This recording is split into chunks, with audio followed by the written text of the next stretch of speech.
Good afternoon. Welcome to the Spokane City Council briefing session for November 15th. Madam Clerk, would you please call the roll? Council President Beggs. Here. Councilmember Burke. Here.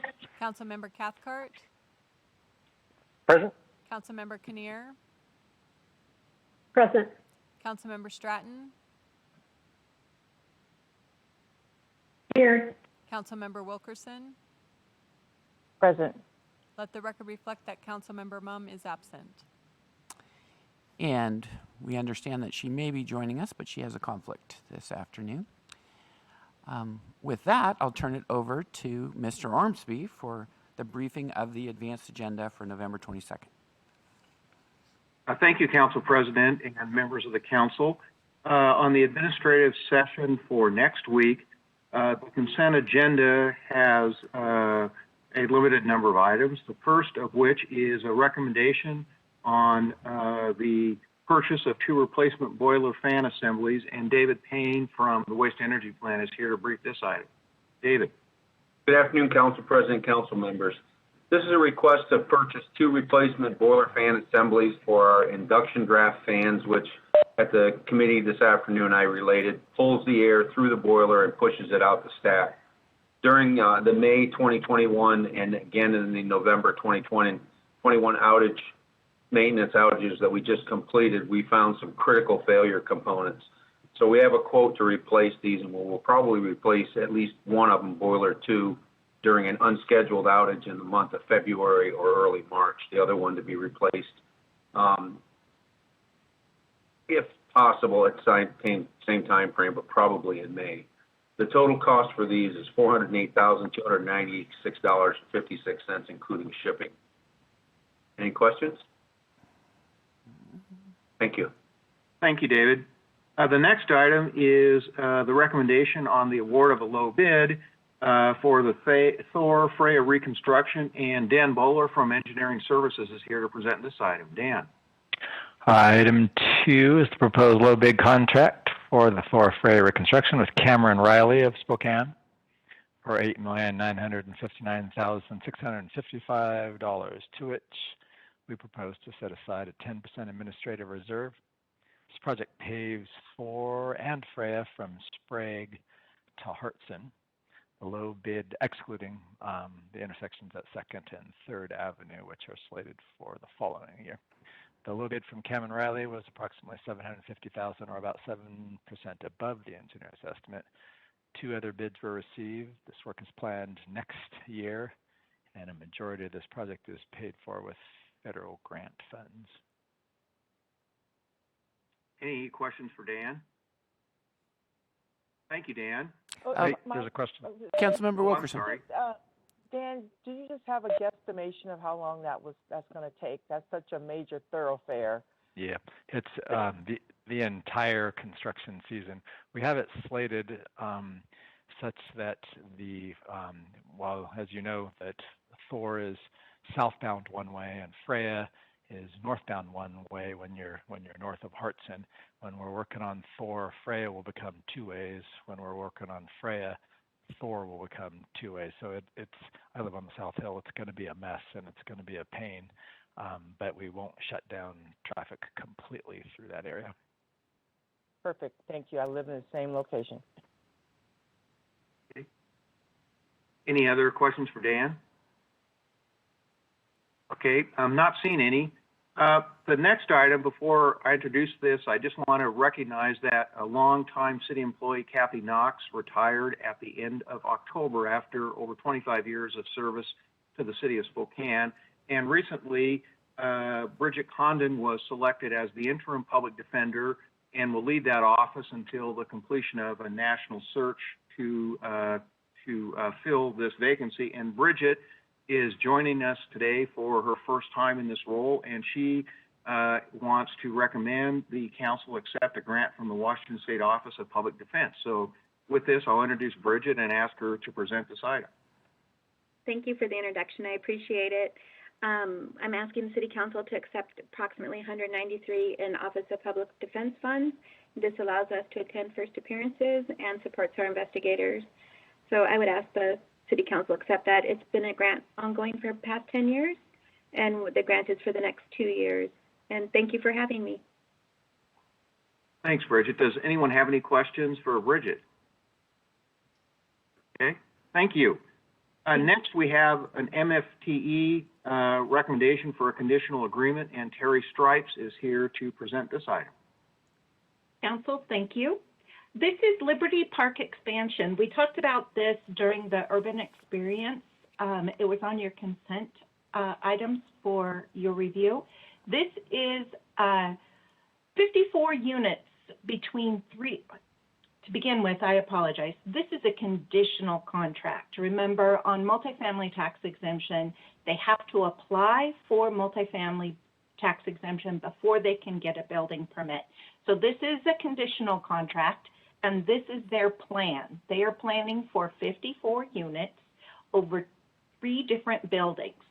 And then the other thing that's kind of exciting about this is what they are planning for their affordability terms. Our targets for multifamily tax exemption are up to moderate income levels of up to 115% to qualify for the 12-year exemption. This project is targeting 5 units at 30% of area median income. 36 units will be targeted at 60% of area median income.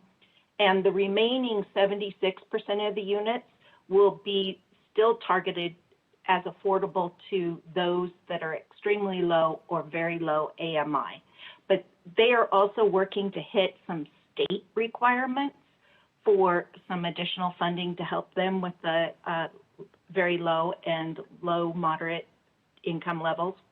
It is estimated that the city's foregone tax revenue yearly would be about $28,000. That equates to about $522 per unit. The life of the project for the 12 years would be at about $338,000. This project is located in East Central. It is zoned residential multifamily, so it does qualify. This is that site plan I was talking about.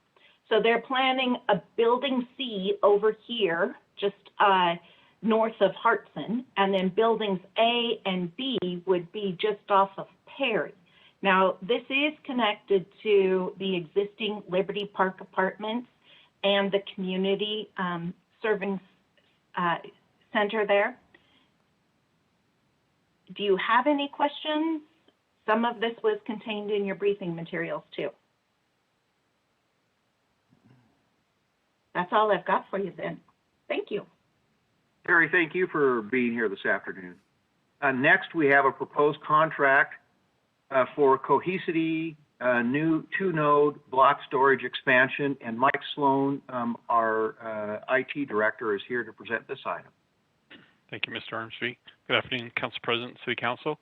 Item 5 is contract with Structured Communication System. It's a company we've been partnering with probably for the last 7-8 years.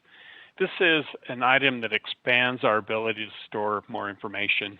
And when we identify the term block storage, just the type of data storage solution that we currently have in our data center.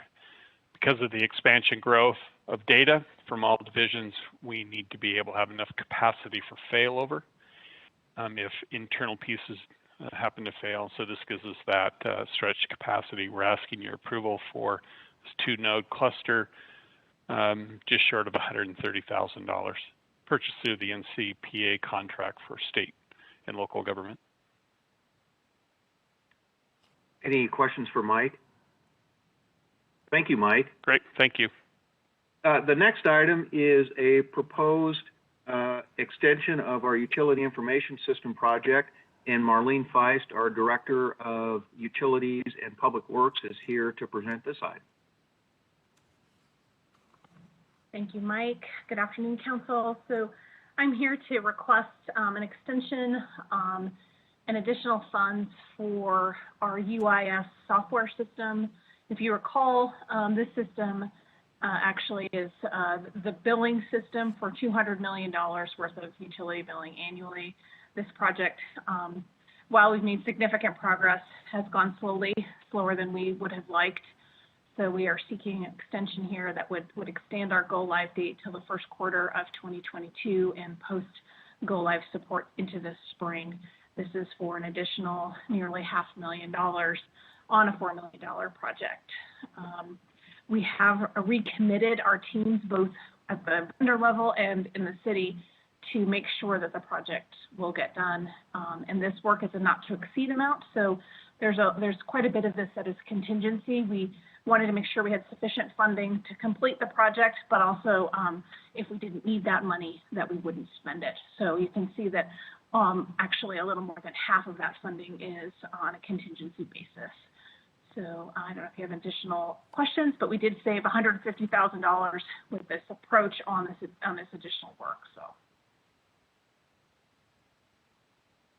Any questions or issues for Marlene to address? Okay.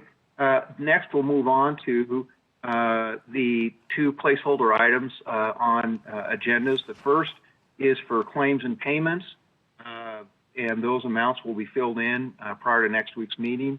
And then the second portion of that is a placeholder for payroll claims through the next pay period. And finally, we have a placeholder for the approval of council meeting minutes by the City Council, and those dates will also be completed prior to proposed action next week. We then go to the legislative session for next week, and the first item is special budget ordinances. The first one relates to miscellaneous grant funds, and Seth Heckenberg was at the last committee meeting to present this item, and Seth's not on the phone today, but if any questions have arisen since then, I am in a position to address those if any council member has any questions. Okay, next we move to resolutions, and the only resolution is the proposed extension of the development agreement regarding the vistas at Beacon Hill. Eldon Brown is here. I think this was discussed at the last meeting, and the council asked it to be continued to the committee meeting next week for potential action next Monday evening. And I understand that someone representing the developer has been in touch with council members with additional information. So I presume that that will be the way to answer those questions. But Council President. Yeah, I think council members got copies today that some of us made requests to the developer to reduce the extension from 5 years to 3, and then to confirm in writing that the streets would all be developed to the public street standards that are in place today. And they provided some illustrated materials of how they were going to do that. And I believe Mr. Richmond is going to draft some language to condition that extension in that manner. So, but we'll still hear about it at committee next week, and they'll be on our agenda for a vote. Great. Thank you, Council President. And now we move to first reading ordinances, and there are 6 of these. Mike? Yes. Councilmember Kinnear has her hand up. Oh, I'm sorry. Councilwoman Kinnear. Yes. I know you think I must have a blind spot for you because I miss you. I'm getting sorry. complex. I want to know, we know that there's a new developer who is going to be taking over that particular Beacon Hill contract or development. Do we know if the former developer is in any way involved? Do we have that information? I don't know, but I think I can find out through Eldon or James. Thank you. Yeah, this is Eldon. I'll chime in. I'm not aware that the previous developer has anything to do with it at this point in time, as far as developing the site. So. Thanks. Yep. Thanks, Eldon. Okay, one more time. Any other questions or issues to address at this time on this topic? Okay, then I'll move to first reading ordinances, and there are 6 proposed first reading ordinances that all relate to the comp plan, and Kevin Freebot from Planning is here to present these items, and respond to any questions. And I notice other people from planning are here as well. So Kevin, take it away. Thank you. I'll be very brief because it's a briefing, but good afternoon, everybody. It's good to see you. So we are bringing for you all 6 of the comp plan amendments for your under consideration this year. Helps if I'm on the right screen. So there we go. Just a reminder, these have all gone through the annual process, and we are at the end, of course, which is your consideration of all 6 ordinances. We do have 5 proposed amendments to the land use plan map in Chapter 3. You can see them laid out here in this overview map, and of course one which is a series of amendments to the bike map in Chapter 4. That's the future bike map with various corrections. You should have copious amounts of information to read in your packets from me, but just as a quick overview, the first one at 194, or file 194, is on Magnolia Street, just north of East Sprague. It's a single parcel, 2.5 acres. They're looking to include it in the center there that runs along East Sprague Avenue. Staff recommended approval of this one, and Plan Commission voted for a recommendation of approval for this one as well. This is the McKinley School, if you're curious. The second one is file 206. This is on East Cleveland, just north along Division. It's just east of Division.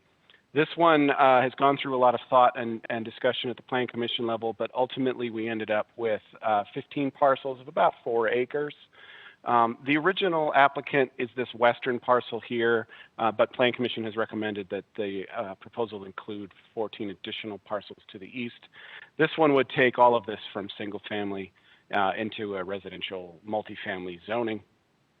Staff recommended approval of the original application, but we didn't have an opinion on the extension, and Plan Commission has recommended approval of all 15 of these properties. The next one is file 207. This is on North Monroe and Montgomery. The applicant owns several parcels here along Monroe, but the subject parcel is just this one in the west side. They're seeking to match basically the land use and zoning of all of their parcels. So this red circled parcel would become part of the center, essentially the CC2 district center zoning that you see all along North Monroe Street in this area. Staff recommended approval. Plan Commission also recommended approval of this one. Next, we're still on North Monroe, but we're further south. This is just south of Maxwell. This one is the original 2 parcels that were proposed by the applicant, and then you may recall at docketing an additional 6 parcels were added for a total acre of 1.3. This is all behind the center zoning, or just west of the center zoning. It would bring all of this from residential 2-family into residential high density with a 55-foot height limit. Again, staff recommended approval, and so did the Plan Commission. The last land use plan map amendment is file 209, just north of the previous one. It's a single parcel, 1.9 acres. This is the community school, if you recall. The school district is seeking to redevelop this in the future, and they want to bring the zoning up to match what's along North Monroe, which is Centers and Corridors core land use, and a zoning of CC1 district center. The little star on this one was at the Plan Commission level. There was some discussion as to whether it would be Centers and Corridors type 1 or type 2. Plan Commission felt it was more appropriate as type 1. And so their recommendation was to go for a zoning of CC type 1 DC. Again, staff recommended approval. Plan Commission recommended approval. And the last one I have for you is file 022, which is the series of this year's series of bike map amendments. These are amendments to a different map, map TR5 in Chapter 4. You have a summary of all of these, and the staff report lays these out in detail. It's essentially, these are the series of bike amendments or bike improvements throughout the city that the comp plan calls for within the next 20 years. And so they do require adjustment now and then. If you have questions on any of these, I do have Mr. Quinn Hurst here is happy to answer those questions for you. Oh, and I see a hand. Real quick, there is a website with all the updated information. Other than that, I'm happy to take questions. This is Karen. I have a question. And I apologize, Kevin, I should have looked for comments. But on the comprehensive plan involving West Montgomery Avenue, yes, Did we get, or did the Plan Commission or others get any comments from the neighborhood on this one? Just two individuals that live in the neighborhood. Nothing official from the neighborhood council. Okay. Is it too late for them to comment on this, or, okay? No, we will forward to you anything that we receive in writing between now and the hearing. Okay. I haven't received anything from them yet. Okay, perfect. Thank you. Councilmember Cathcart? Yeah, thanks, Kevin. I guess two questions. One is, have you received any comments on any of these from the public since we kind of had that last overview a few weeks back? You're referring to the study session? Yeah. I have not. I received some phone call questions, but no comments. Nothing in writing. No direct comments. Okay. And then just for clarification, so for all of these, they all have staff planning commission approval recommendation, and just one of them had a couple of dissenting plan commission votes, correct? But the rest were unanimous? Yes, that's correct. They were all unanimous except for 206. Again, 206 received the most public comment, the most discussion, I would say, at the workshop level, and ultimately 2 plan commissioners voted against the motion to recommend this one. Okay. Thank you very much. Great. Thank you so much, everybody. See you in a couple weeks. Yeah. Kevin, thank you and your colleagues for being here at the meeting this afternoon. And finally, there is one continuation of a hearing scheduled for next week, and that relates to the continued hearing on the proposed 2022 budget.